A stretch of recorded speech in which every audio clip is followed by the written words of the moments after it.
What's up, everybody? Welcome to the Vegas Take. Sharp and Shapiro, brought to you by the Wager Fund. Glad you could be with us. Man, we got a fun hour in store for you. This is a live show. We do entertainment, sports, you name it. We talk about it. We got some great guests today. So coming up here in just a few minutes, probably I think it's fair to say, the face of poker for the last 20 years. 14-time World Series of Poker bracelet winner Phil Hellmuth will be joining us live here in about 10 minutes, so you're definitely going to want to stay tuned for that. Plenty to talk about with Phil. Of course, the World Series of Poker right around the corner at the Rio, and actually it started a few weeks ago and in full swing now, so we'll talk to Phil coming up here in just a few minutes. NBA legend and your Las Vegas Aces head coach Bill Laimbeer will be joining us at the bottom of the hour. So, man, we got a lot to talk to.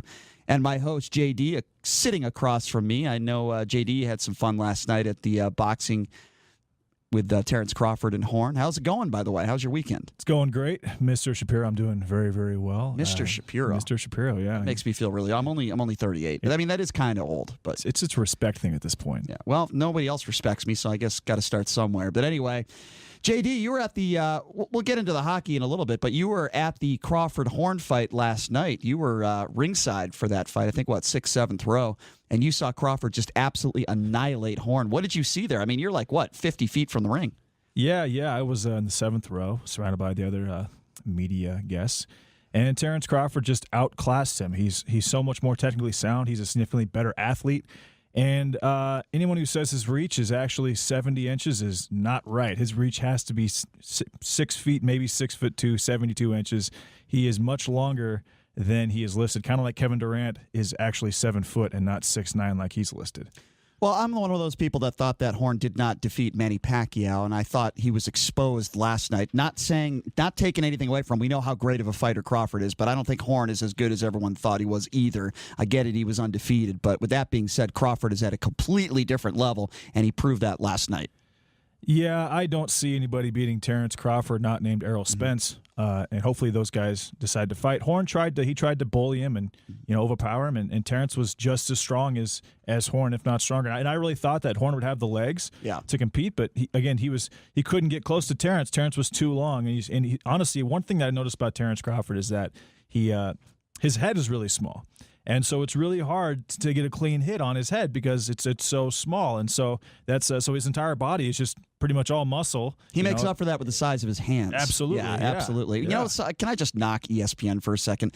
I know some people that wanted to watch this fight on TV, and they couldn't watch it on TV because on that stupid ESPN app or whatever the hell, ESPN Plus or what the heck do you call that damn thing? I don't even know what that is. ESPN Plus. Yeah. It's actually pretty cool. Okay, well, I know a couple people. Well, maybe we'll disagree on this, but I know a couple people that go into a bar, they want to see the fight. One guy had to bring his laptop, and somebody told me that it was like 45 minutes behind, and it kept going in and out. I'm sorry, it's a bad idea. They have a contract with ESPN. Air the thing on ESPN or ESPN2 or ESPN News. I don't care. This app stuff, to me, it just makes no sense. Now, if that's another alternative and they have it on ESPN and you can watch it on this app, then I'm okay with it. But there's a lot of people that wanted to watch that fight last night, and they were ticked off because it kept going in and out, and it wasn't a very good cast. And I just think there's a lot of people that wanted to see this fight last night, but maybe didn't go through the trouble of signing up for that app or maybe didn't have it. I don't think it's good for the sport of boxing, and I think they made a mistake. ESPN Plus app is really good for baseball. I prefer it for that. It was just a play. It was a play to advertise the app on a major platform. Yeah. And I agree. I mean, the next fight, if Crawford does fight Spence, or if he does fight, got to be on TV. It's got to be a national or pay-per-view, one or the other. Yeah. I don't care, but there's got to be a way for people to be able to go into a bar and watch it on a TV set. I'll tell you one thing though, that people were able to watch. That is the Stanley Cup Finals, and we were at all three games, which was I put on our Twitter page at the Vegas Take. It was and I mean this wholeheartedly. It was an honor and a privilege to be able to cover this team all year, and it came to a sad ending. But to be able to watch Alex Ovechkin, one of the best players in the history of the sport, to hoist a Stanley Cup, was it a little weird to see that happen in Las Vegas? Absolutely, it was a little strange, but just the fact that we were able to watch the Stanley Cup Finals in Las Vegas, to me, is absolutely unbelievable. It's incredible. And I think for starters, if people are going to say, oh, man, it's too bad. I mean, it would have been such a great ending. They're right. It would have been a great ending to the Stanley Cup Finals. But with that being said, to even make the playoffs, well, I think they were like, what? You correct me if I'm wrong, Jed. They were like 8 or 9 to 1 just to make the playoffs from a gambling perspective. Yeah, they were 8 to 9 to 1. Yeah. It's incredible. So what they were able to do this year, not only is it, in my opinion, the best sports story of the year, but I think it's certainly one of the best sports stories, or certainly one of the best NHL stories in history. But, Washington was just a better team, and you watched the games just like I did. They were more physical.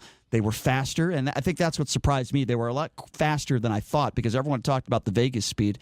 Holtby was incredible between the pipes.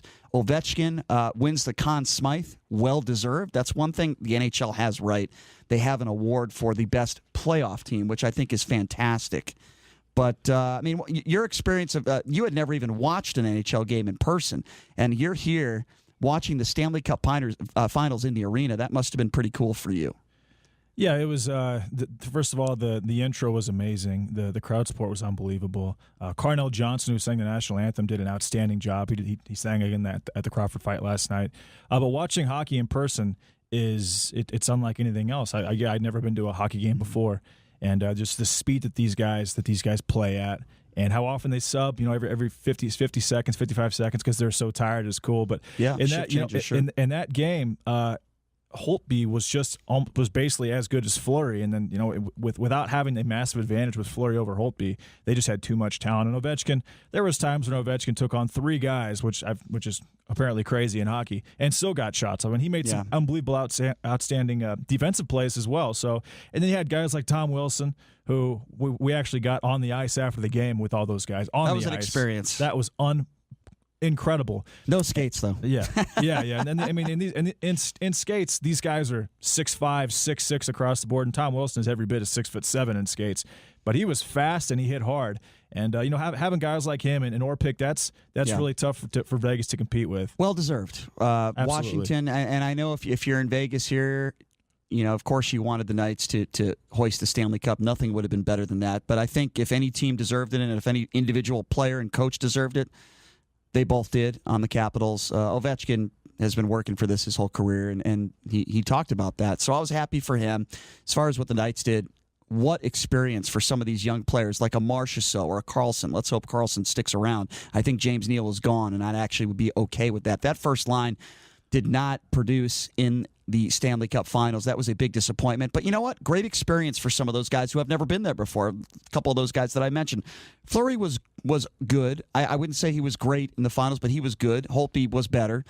But with that being said, without Fleury, they wouldn't even, in my opinion, they might not even have made the playoffs. I mean, Fleury was just unbelievable all season long, and he loves this town. He's going to be here for another 3 or 4 years, I think, until he retires. And it was a hell of a ride, man. It was a hell of a season. It's something I will never forget. It was a little emotional when the Vegas Knights players put their sticks up when the game was over, just thanking the fans one last time. Emotional, not just for me, but for a lot of other people. But I've told this story on the air a few times, where October 1st, the night of the tragic shooting, I was asked to go to that show, and instead I chose to go to a preseason NHL hockey game. And if the Vegas Knights were not here, who knows if I would still be here. I certainly would have been at that show, and I know a couple people, one person I know that did not make it, and another person that was shot in the back. So it's very personal to me, this Vegas Knights story, as it is to, I think, a lot of other people. That's how, every story is different, but that's why it's close to me. And it was emotional at the end. Hey, this season's over now. But the great news is that they're coming back for another season next year. I believe they'll make the playoffs next year. Not going to make the Stanley Cup Finals every year. Just ask the Toronto Maple Leafs how that's worked out the last 45 years. But just the fact that they made the playoffs. They beat the Kings 4-0. They beat the Sharks. They beat the Jets. And then, they get the first game of the Stanley Cup Finals. Disappointing that they lost 4 in a row, but what an incredible ride. One thing that I really liked to see was at the very end, after the game was over, when the Vegas players were about to walk off, and they lifted their sticks in the air, and just the massive standing ovation that the fans gave. You could really tell how appreciative the Las Vegas fan base was for this hockey team. And again, in a city like this, it's in a desert, we're an ice. You got a city surrounded by a desert with an ice oriented sport, to have that type of support for a team, especially after the shooting that took place, that's definitely something special. And I don't think it'll happen again. Certainly not in hockey, maybe not in sports. At least probably for the rest of my lifetime, to be completely honest with you. I don't think we're going to see that in any sport. I couldn't agree with you more. And just the ride that they took all the fans on throughout the year, nobody expected this. Gallant didn't expect it. I don't think any of his players expected it. I think you'd be hard-pressed to find one person that expected them to do what they did. All these so-called know-it-alls in the NHL thought they would be terrible. So it's one of those situations where you have to tip your cap off to the Washington Capitals, but you also have to, and this is a season that's going to be talked about for 10 years, 20 years, 30 years down the road. We're going to be talking about this incredible ride that the Las Vegas Golden Knights have put this city on. It's been incredible. I think a lot of fans now understand the NHL and understand hockey that maybe they didn't before. A lot of these fans, including some members of the media, not me, I was a Hartford Whalers season ticket holder, but a lot of people never really understood the NHL, never understood hockey. And I'm telling you, JD, 10, 15 years from now, we're going to have some NHL players that are going to be in the league that started playing hockey because of the Las Vegas Golden Knights, and it's an incredible story. I totally agree with that. Yeah. This was great for the NHL, and it was outstanding for the sport of hockey, especially in the United States. There was a lot of new fans were spawned this year just because of the Knights. Totally agree. No doubt about it. And Gallant he has to win Coach of the Year. They have to give him the Coach of the Year. Look, Washington has a great coaching staff. There's no doubt about it. But Gallant, what he's been able to do with this team, the perfect coach for this specific situation. So we look into next year and you think to yourself, okay, what players are going to be here? What players are going to leave? I mentioned one, James Neal. I certainly don't think James Neal is going to be here next year. I hope they sign Carlson, but the guy scored, 43 goals? Just the fact that, he scored, 5 or 6 goals the season prior? I mean, it's going to cost the Knights a lot of money, but they've got some draft picks. They've got some great opportunities for what they are going to do next year. So I just think it's a fantastic opportunity. It's awesome. So I hope it works out. I really do. But again, we'll have to wait and see what happens. But the fact that we have an NHL franchise and the fact we got the Raiders coming to town, this is good for, as you mentioned, JD, bringing Major League Baseball and bringing the NBA here. It's paving the way for these other professional sports to be here. Am I crazy thinking to myself that in 5 years, maybe 10, we're going to have every professional sport right here in Las Vegas? I think in 3 to 5 years, after this season and after how the city embraced this sport, it's hockey in Vegas. Now, how will basketball do? If hockey does what it does, how will basketball do? How will baseball do? The owners right now are looking at Las Vegas as a potential city, as probably a top 3 potential city for them to go to, especially with the gambling and the sports betting market as well. So I would say that in 3 to 5 years we have every single sport. Yeah, I hope so. I don't see why not. And the fact that we have the NFL coming to town in year and a half. The fact that they're already building the stadium. I drive by it on Russell and I see it every day, just like I did with T-Mobile Arena, and they built it so fast. It was crazy. They're good at that. It's incredible how fast they build these arenas, isn't it? That's what amazes me beyond belief. How fast they're able to build these arenas. It's incredible.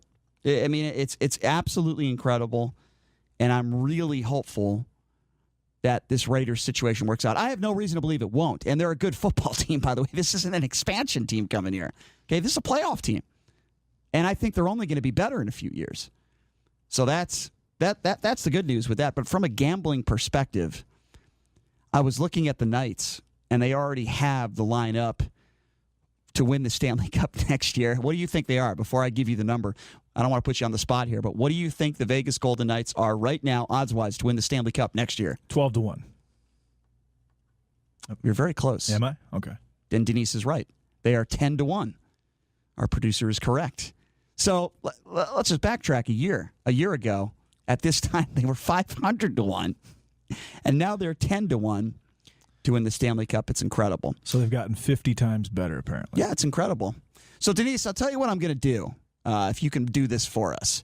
We're supposed to have Phil Hellmuth. Hopefully he'll join us in a little bit. But perhaps we can play my interview with Bill Laimbeer. I had a chance to catch up with Bill Laimbeer a few days ago. Of course, our Las Vegas Aces coach. And, of course, Bill Laimbeer winning championships with the Detroit Pistons.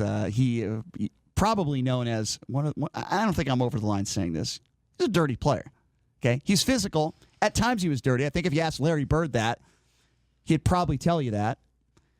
But Bill Laimbeer is certainly a legend in the business. There's no question about it. We'll try to get to Phil Hellmuth coming up a little bit later in the program. Phil's a busy guy. He had a book signing today, but I'm sure we'll be able to grab him a little bit later on in the show. But right now, we're going to go to my interview with the NBA legend himself, Bill Laimbeer. Welcome back to the Vegas Take, brought to you by the Wager Fund, Sharp and Shapiro. A guy we have on the line with us right now, not only an unbelievable player in the National Basketball Association, but he's got some pretty great accolades as a coach as well for the Las Vegas Aces. Two-time Coach of the Year. He's won several WNBA championships. He is our coach of the Aces, Bill Laimbeer. Coach, thanks for joining us. How are you? Hey, no problem. I'm working my way through this thing. It's a lot of work, and it's a little bit of a struggle at the moment. Rebuilding process. So you guys are 1-5 now. However, you do get your the second home game, regular season game. You guys were able to get the W. Talk to me a little bit about that, and what has the experience been like for you thus far in Las Vegas? Well, getting a win was very important. You always want to get that monkey off your back and get your first win. We are a team in a working process. We're missing a couple key players that never had a chance to start the season yet through injuries.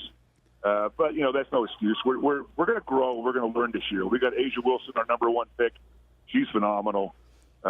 She's going to be a multi-all-star and Olympian when it's all said and done. But she has to learn the WNBA and professional basketball also. So we're going to take our lumps, but we are the players are very optimistic about our direction and where we're going. You've been coaching in the WNBA for a long time now. How would you compare the crowds over there at Mandalay Bay to all the other crowds in the WNBA? I thought their first home game was absolutely phenomenal. But none of the show they put on in the stands, MGM did, but also the people in attendance. Our second game was no different. A couple less fans, but no less vocal. They're into it, and we've got a good win for them. They were very appreciative of how hard our ladies play. So we're pretty excited about this opportunity here in Vegas. Players are really excited about it because they came from San Antonio where they really struggled to draw and they weren't very good. And the franchise didn't really look out for them that much. So this is a great experience for them. And last time I spoke with you, it was when you were here, when the NBA All-Star Game was here, and you were representing the WNBA. And I asked you the question. That was a while ago. I asked you the question. I said, a while ago. That was quite a show. That was, right? That was a crazy weekend. So I asked you the question like years ago. I said, do you think we'll ever get a WNBA team here or an NBA team? And you told me, I don't expect you to remember this, but you said we'll probably get a WNBA team first, and then eventually I don't see why not an NBA franchise. Do you still feel that way? Yeah, I do. The stigma's gone of gambling in sports. It's as you see, as legalized sports. Supreme Court said legalized sports betting now, so that's gone. That was the biggest stigma for having professional sports in the Las Vegas market. It's a big, small town. It's got, a couple million people within a quick reach of any venue. So, there will be an NBA team come here. I'm convinced of it. It's a matter of when and who. If you're just joining us, we're speaking with NBA legend Bill Laimbeer, coach of the Las Vegas Aces, of course, the WNBA franchise. Coach, do you still ever get a chance? I know you watch, I would imagine, a lot of women's college basketball, but do you ever watch any of these NBA playoff games? Yeah, on occasion. I'd like to see LeBron win again. I'm unclear whether he's going to have that opportunity to this year, but, the guy's phenomenal. He's the one I'll watch. Watching as a regular, generic team, been there, done that. Right. But watching LeBron is something special. How he takes over games. He gets his teammates involved. Just how big and strong the guy is. He's just amazing. So this is interesting. I had a conversation with a friend the other day. Is LeBron the best player to ever live? Is Jordan the best player? And I said, look, back in the 80s, if LeBron took the ball to the basket, I don't think Bill Laimbeer would allow him to get an uncontested layup. You were just so tenacious underneath the basket. What would you do if LeBron was coming at you? Well, at first you got to watch out for him running you over because he's so big and strong. Right. It hurts you getting his way. The game was played differently then, and he would adjust to that also. He's taught himself to be a phenomenal perimeter shooter under pressure. And he's a great passer, too. Passing is very underrated, even though he gets triple-doubles like clockwork. I think he's the greatest player of all time, and put him in any generation, he would have been very, very successful. But you know this better than anyone when people say, well, it was a different era in the 80s, and Charles Barkley says, well, the NBA now, it's soft. It's not like it was in the 80s, and you were one of the fiercest guys out there and one of the most physical players for sure. What's your take on that, the game today as opposed to when you played? The game always evolves. The court has shrunk because the players are so bigger, faster, stronger, so the court remained the same size. So basically the court has shrunk up. You have to have freedom of movement. That's what the league wanted and legislated, and rightfully so, because you can't just have a slugfest every game. The fans wouldn't watch it. So I think, the game evolves. Every generation thinks they're the best generation, but reality says that the modern-day player is so much better than the players for them. A couple more questions for you, Coach, and we'll let you go. We certainly appreciate your time. Bill Laimbeer, the head coach of the Las Vegas Aces. Now, Coach, you've been asked this question probably a million times. Will you ever coach the men? Do you see yourself ever coaching the men? And I've always heard you say, well, it's a different challenge, right? Can you talk a little bit about that? There was a time when I was actively wanting to do that, especially for the Detroit Pistons. It didn't happen. I'm 60 years old now, and, the NBA is a grind and a half. It is just a tough slog. The WNBA is more seasonal, which fits my lifestyle at this point in time. So I would not pursue a NBA job right now unless something fell into my lap, obviously. But I really enjoy doing what I'm doing. I hear you. Larry Bird's sitting next to you right now. Would you talk to him? Would you have a conversation with him? What would you say? I'd probably go to a different table. Coach, that's what I love about you, man. You're honest, and you always tell it like it is, and we're so happy that you're the head coach here. Last question for you. For people in Las Vegas that have never attended a WNBA game or not attended a Las Vegas Aces game, could you just give people a description of what should they expect, what type of style? I know you like the up-and-down style. Talk a little bit about the style, and what should people expect if they go to Mandalay Bay for a game? You're going to see a bunch of young, talented ladies, top of the world in what they do, get up and down the floor and compete physically, mentally, and the in-game experience in the stands and on the floor during timeouts and halftime is second to none in our league. But more importantly, it's about the players, how talented they are and how hard they play. And I think it's a lot of fun. Well, Coach, we're very lucky to have you here coaching this team. We appreciate your time. Thank you so much, and good luck on Friday. Thank you very much. Appreciate your time. All right. Thanks, Coach. All right. There you go. Las Vegas Aces head coach and NBA legend. I think it's fair to call Bill Laimbeer an NBA legend. My favorite part of that interview is when I asked him about Larry Bird. And as you know, Bill Laimbeer and Larry Bird, they had their run-ins in the NBA. I think that's speaking nicely about it. And I asked Bill, what would you say to Larry Bird? A lot of legendary NBA players that had some of those rivalries said, hey, we're on good terms now. It's water under the bridge. And I'm pretty confident Larry Bird would give the same answer. Bill Laimbeer goes, I'd go to another table. Now, how awkward would it be if we could get just my dream, Bill Laimbeer and Larry Bird together on the radio? I mean, that would be just, I think there's a 50-50 chance they might just go at it and brawl right there. There's no referees. Kenny Mauer's not going to get in the middle of that brawl. I'd let him go on the air. Those guys absolutely hated each other. Larry Bird, to this day, says that Laimbeer intentionally tried to physically hurt him. He put his feet underneath him when Larry Bird would take jump shots, landing on his feet. That is a true story. So absolutely crazy, JD. But we're going to have some fun when we come back, my man, because I know you're a big LeBron James fan. Okay? I'm not. Is he a great player? Yes. We are going to debate some of the comments LeBron made after Game 4. I'm calling him a diva. I'll get your thoughts on that. If you want to be a part of the program, 702-257-5396. Again, 257-5396. We're going to be talking a little LeBron James coming up next right here on the Vegas Take, Sharp and Shapiro.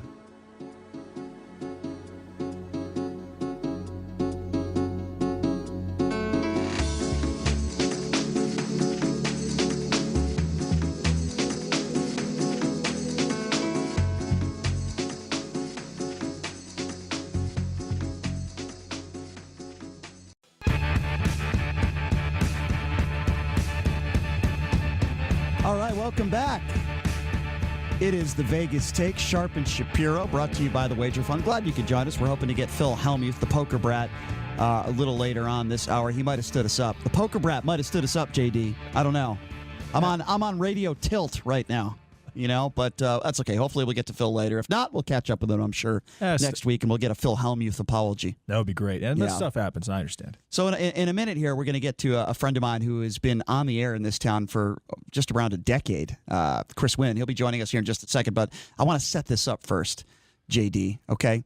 These were LeBron James' comments after Game 4.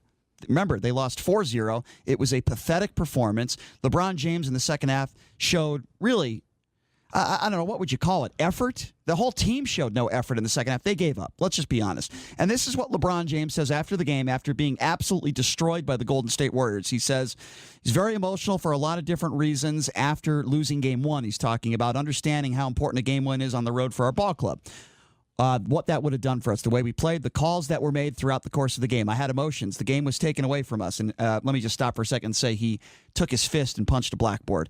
That's what he's talking about right now. On to the quote again. I had emotions. You just don't get an opportunity like that on the road. He's talking about Game 1, Golden State, to be able to beat them in Game 1. I let the emotions get the best of me, and I pretty much played the last 3 games with a broken hand. So he brings up his injury. He brings up the officiating.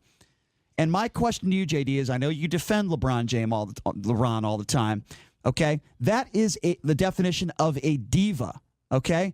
This is not J-Lo we're talking about here. We're talking about LeBron James, who some people, who I think are completely 100% wrong, say he's the best player to ever play the game, okay? Larry Bird, Michael Jordan, Kareem Abdul-Jabbar, Magic Johnson, would you ever hear them, on top of criticizing the officials, talk about an injury? You know what LeBron should have done?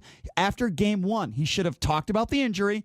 I'm going to try to play through it, and I think everybody would have been okay with that. But the diva, after Game 4, King Diva, talks about his injury. Now, how do you defend that, being a LeBron supporter? How? I've been a staunch supporter of LeBron James, and I still believe in his ability, obviously, but that was just a complete cop-out. Here's the biggest problem with the last 2 games of that series. They were actually an embarrassment for the NBA. It was bad for the NBA, for the brand of the National Basketball Association, to have games like that, because I know for a fact that the Boston Celtics would have played the Golden State Warriors significantly more tough than the Cavs did. And Absolutely. Good point. And I realize that LeBron did break his hand, but he should have mentioned it after Game 1, like you said. And honestly, like the last show, we talked about this, and I said, man, some of the shots that he took at the end of that, and in the first overtime of that game, that was, he looked like he just kind of packed it in, and the last 3 games confirmed that he did pack it in. Now, granted, Kevin Durant played an unbelievable Game 3. He had like 43, 13, and 7, and he hit some shots 6-7 feet behind the 3-point line. And again, Kevin Durant is 7 feet tall. He's not 6'9". Just so everybody knows that he is a 7-footer. Hitting 33-foot 3-point shots. Look, I'm not trying to take anything away from Golden State. There's no doubt about it. They deserve the NBA championship. Just the way Game 4 was an embarrassment to the league. Let's go to the phone lines now. And by the way, I'm going to open up the lines if you want to give us a call. 702-257-5396, 257-5396, the number to call. The guy we have on the line with us right now, not a big, I think he will agree with me, but let's ask him. Chris Wynn, who's been a radio host here in this town for probably when he started, I probably had hair on my head. So he's been in this town on the air for a while. Chris, thanks for joining us, my man. How are you? Guys, it's good to talk to you. And Shap, I think you had a solid fro when I started out in radio in this town. I can definitely believe that. I thought he was born bald. He might have been starting up a little bit. But, Phil Hellmuth, he might be in one of his trademark meltdowns over at the Rio right now in the Millionaire Matchmaker or something going on. He's not, though. No, he had a book signing. He had a book signing today. He's not even playing in a tournament. Like I said, he put me on radio tilt, Chris. I'm angry. Yeah. I can understand that. Yeah. So what's your take? Good to talk to you guys on a Sunday. Absolutely. What's your take on this LeBron stuff? Do you agree, disagree? What are your thoughts? Well, it was interesting, the comments that was just made. Great interview, by the way, with Bill Lane Beer regarding, Bill being a part of those bad boys teams back in the 80s. And him saying that he thinks LeBron is the greatest of all time. Look, as a Pistons fan, as I am, who was, right there in the zenith when they were back in the winning championships in the 80s and 90s and was, that's where my fandom obviously started. I have to absolutely disagree with Bill. And look, everyone wants to talk about the numbers with LeBron James. But when you lose 6 NBA finals, right, And when you have situations like what went down after Game 4 the other day, and the decision back when he left Cleveland the first time, which I thought was completely ridiculous, and you take into account, look, the era matters. I think it really does. And Bill Laimbeer, look, you talked about his feelings towards Larry Bird. When he says things like he thinks he's the best of all time, there's the other guy that everybody's thinking of, right? And that's Michael Jordan. I think it's safe to say Bill Laimbeer probably doesn't have the greatest feelings towards Michael Jordan regarding, his thoughts on him. So I think that's absolutely a shot at Jordan and Chicago and the Bulls. And so I think there's a little bit of bias there on Bill's part if he would be fair and admit that. But that being said, I don't think LeBron James is the best player of all time. I think that, eras do matter. And LeBron James started his career, 2003, 2004. There's been a handful of teams and a handful of players over the past 14, 15 years he's been in the league, I think that have gave him a real challenge as far as, winning an NBA championship. And he still hasn't been able to get it done as much as I think he should have if you're the greatest player of all time. Chris, why would LeBron James bring up the hand injury? Let's talk about a separate issue because I have a big problem with this. Why would you bring up the hand injury? You know what it reminds me of, Chris and JD? It reminds me of Manny Pacquiao when he fought Mayweather, and after the fight, after he lost, I was hurt. I had a bad shoulder. Well, idiot. Then first of all, if you're gonna fight, why don't you? I understand you want the $200 million, but maybe bring that up and say I'm not 100%, or maybe don't and mention it off the record to somebody and then let the media talk about it. Why wouldn't LeBron bring that up after Game 1? Why does he bring it up after he loses 4-0? Well, I'm going to jump on JD's back here on this when he brought it up. He's like, it's a cop-out. Look, great players like that, all-time greats, are like imagine Magic Johnson or Bird or Jordan, having this type of approach after they lost a series. Coming out and saying, look, why don't you just give the Golden State Warriors their due? The Warriors have a dynasty. They could have won 4 straight championships if not for the moronic move by Draymond Green 3 years ago, right? I mean, this is the whole deal. Like, LeBron James has 3 championships, right? He won 2 with the Miami Heat with Chris Bosh and Dwayne Wade on a lot of people believe that, look, that was Dwayne Wade's team there in Miami. And then, he's got the championship with Cleveland after the Green suspension for Game 5, which was everybody who followed that series understands that was absolutely pivotal, and it changed the whole dynamic and climate of that series as to whether or not the Warriors probably should have won that series too. And, you have to give the Cavs credit. They came back and won the series. But that being said, he's got 3 championships.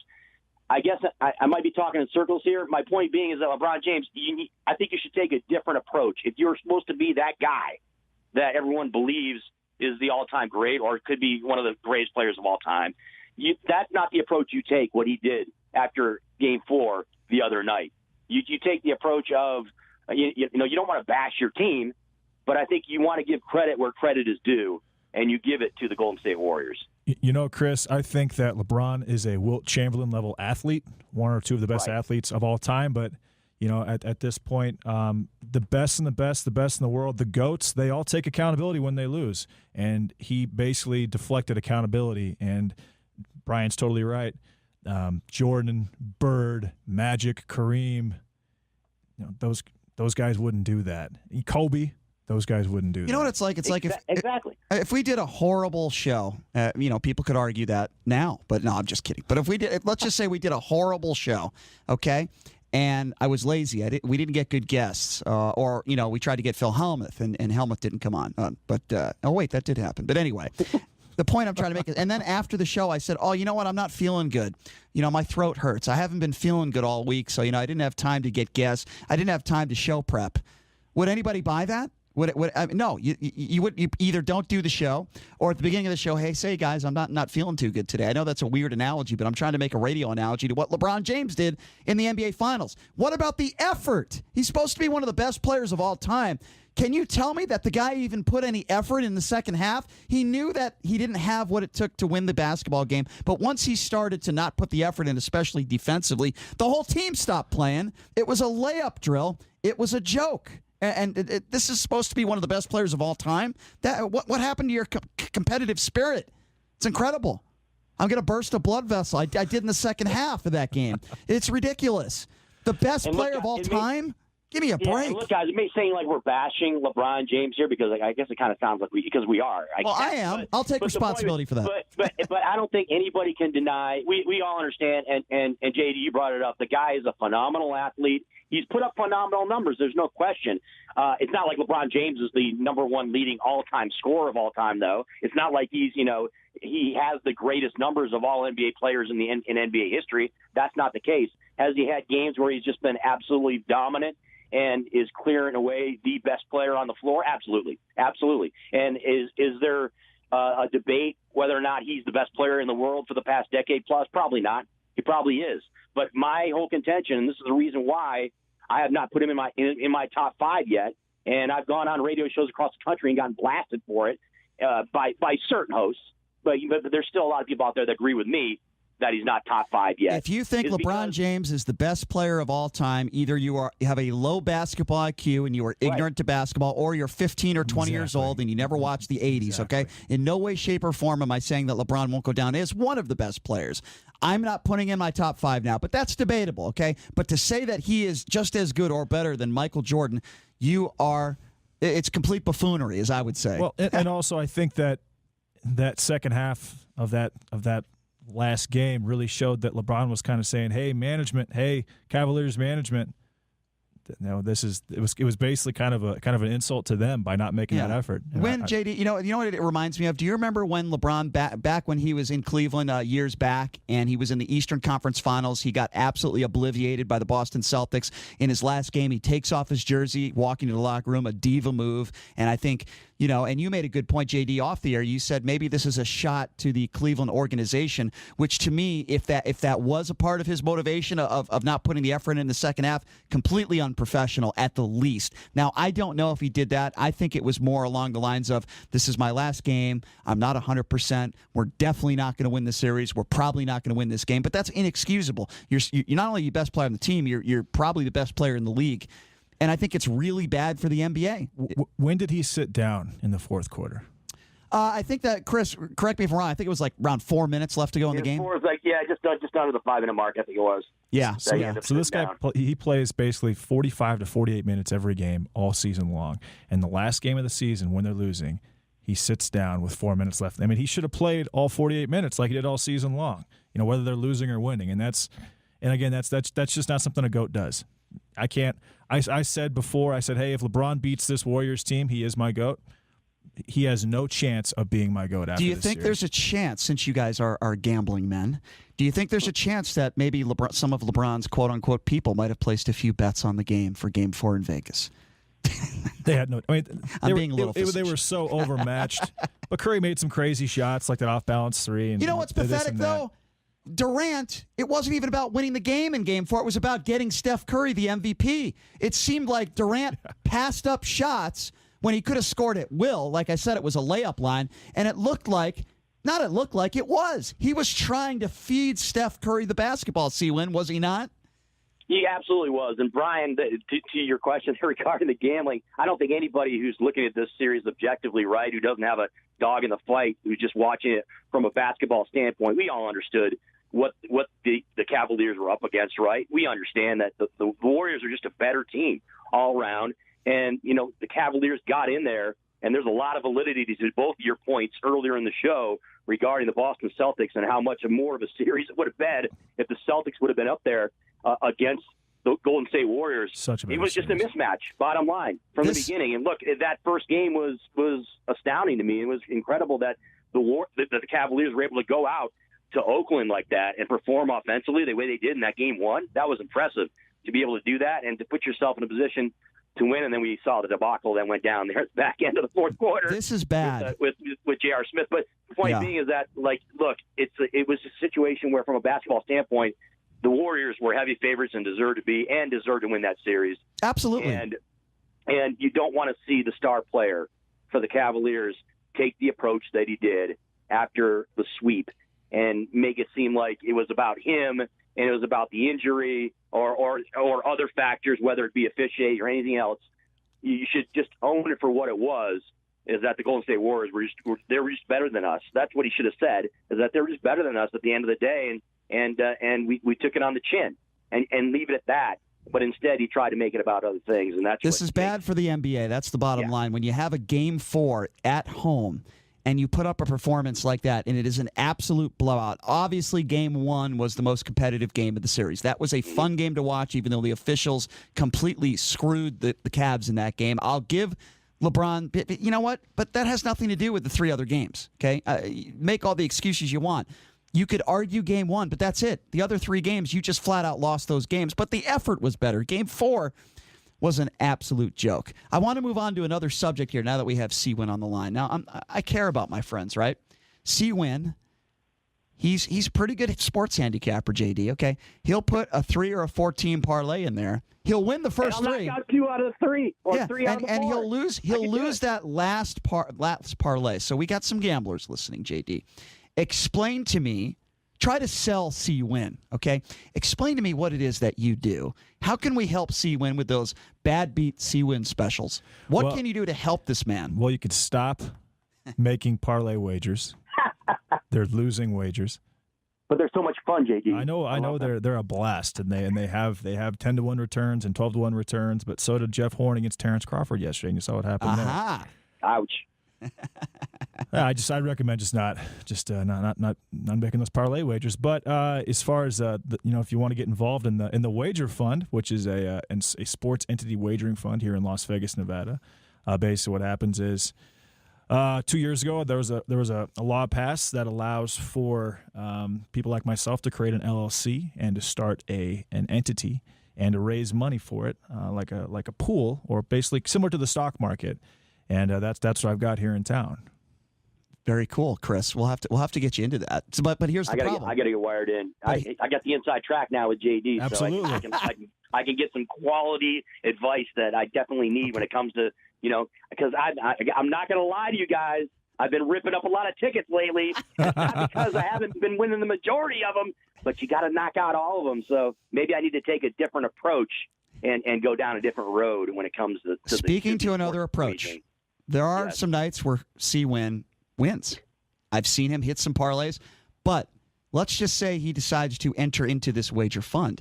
How do we get C-Win away from the caveman Keno machines? Now that's question number 2. Good luck with that. I think we're out of luck there. There's not much we can do. All right, C-Win, now that we still got you on here, we got a few minutes to go here.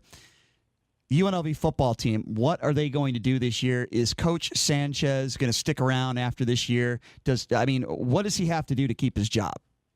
Well, you know the deal. If you took a look at the schedule this upcoming season, right, it looks like a situation where they should be over 500 without question, right? I mean, you look at that schedule. Look, they obviously going to have some early season games that are going to be against the gauntlet that they're probably going to take a beating. But that being said, when you look at the rest of the Mountain West, I don't think there's any question whatsoever, given what Sanchez has been able to bring in from a recruiting standpoint, that they should be absolutely competitive and over 500. If they're not over 500, that's going to be an issue, okay? Right. And look, the circumstances haven't changed, right, Brian? I mean, look, we followed this team for the past 6-7 years.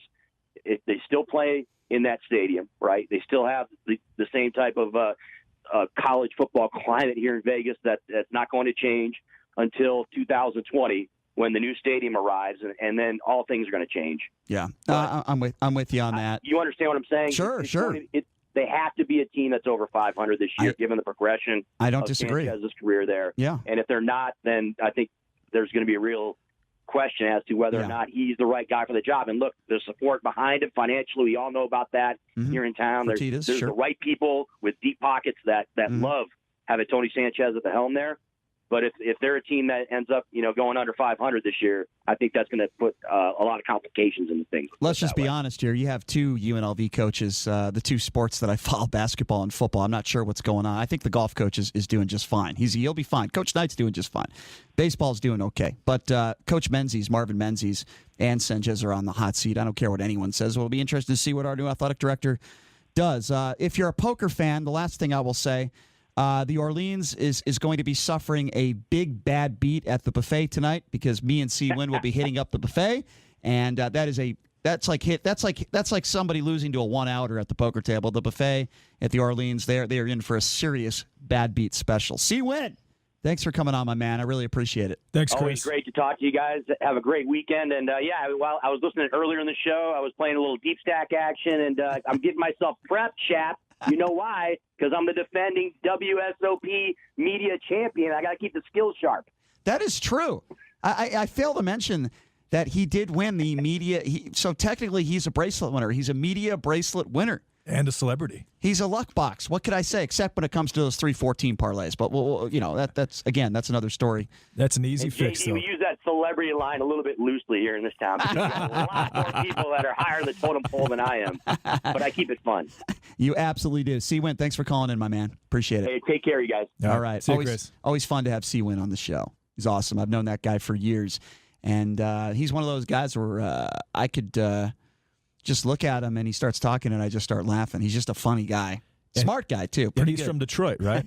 Yes, he is. Okay. He is. Yeah, he's spent some time on the East Coast and spent a lot of time in Detroit. Great radio market, by the way. Awesome radio market. So we were stood up by Phil Hellmuth Jr., if you're just tuning in. Phil Hellmuth Jr., because his father's Phil Hellmuth. He asked me that question. Why would you name your kid the same name as you? Isn't that a little bit obnoxious? Why would you do that? I don't know. Why do people do that? It's just an ego thing. Is that? It's got to be an ego thing, right? That's fine. Wait, so you're saying Phil Hellmuth's father has an ego? Geez, I wonder where he got it from. Ego, pride, all the above. It's fine. So Phil Hellmuth's dad has an. I would ask his dad that question. Like, did your son throw temper tantrums? Like when you ask him to take out the garbage, did he just go, "Oh, this is so sick. This is so sick." Did he just go nuts? Like what was he always like that? Did he always have that attitude? But look, we'll get Phil Hellmuth on the show hopefully next week. But you are going to be focusing on Major League Baseball now. The NBA season is over. Sadly, the NHL season is over. I'm not angry about the NBA season being over, by the way. I'm not. I'm tired. I'm done. I thought the playoffs were terrible. I mean, there were some competitive series, but a lot of these games weren't close, man. I thought the product for the NBA this year was really, really bad. But Major League Baseball, it's a wide open season. The Eastern Conference was fine. Playoffs were decent. I really wish the Celtics would have beaten the Cavs. And honestly, a couple of those games against the Cavs, they kind of got the short end of the referee stick. And Celtics Warriors finals, I mean, they matched up really well with Golden State. Mm-hmm. It would have been probably a 6-game series, and I think Boston would have had a chance to beat them. And let me say something about these super teams. I do not like these super teams. I think that Kevin Durant going to Golden State the last 2 years, just being handed 2 championships and all these different players and their responses to him, and they're pretty negative. I think they're totally warranted. I like guys that really achieve something, and joining a team with Stephen Curry and Klay Thompson and Draymond Green and Andre Iguodala, who locked down LeBron James in Game 4 and most of Game 3. That's just. I think it's really bad for the NBA, and I hope that super teams are not a thing of the future. Does Tyronn Lue come back next year as the head coach? No. Yeah, I kind of tend to agree with you on that one. I'm not sure if he does come back, but if he does come back, I don't think it's going to be with LeBron. That's the second question I was going to ask you. I mean, I think whatever team LeBron goes to, how badly does he want to win another NBA championship, or how badly does he just want to market himself and make a heck of a lot more money? I don't know the answer to that question. I think it'll be decided in which team he goes to. I think the LA Lakers are number 1. I think the Philadelphia 76ers are number 2. I can't really see him going anywhere else, but maybe he surprises all of us and he comes back. I just don't see that happening. No, Lakers, Rockets, Sixers, and the Spurs. Popovich is making a move for the Spurs on LeBron. I think it'll probably be a Lakers or a Rockets type. I think he ends up on the Western Conference. Rockets I do think that. A Rocket, yeah, I could see that too. Rockets are a very interesting. I don't know. I find that to be very interesting. If you played alongside of James Harden and Chris Paul, boy, that's just what a nutty team that would be to watch. That'd be insane. But check us out on social media, by the way, at The Vegas Take. Check out the website, thewagerfund.com, for more information on JD's Wager Fund. If you want to make some money, man, I think it's a great opportunity. I really do. And JD's great sports handicapper. And as Chris Wynn said, he's been ripping up a lot of tickets lately. Well, give JD a call, and maybe, perhaps, most likely, your luck will change. And who knows? So, JD, what do you got going on this week before we go? We got a few seconds here. Nothing going on? Nothing too crazy this week. Maybe a WNBA game. Oh, there you go. Maybe one of those. Right. That'd be a good time. All right. Well, thanks for joining us, everybody. Denise, great job as always. Thank you very, very much. We appreciate it. We will catch you guys next week, same time, same place, right here. It is the Vegas Take on KDWN. UN.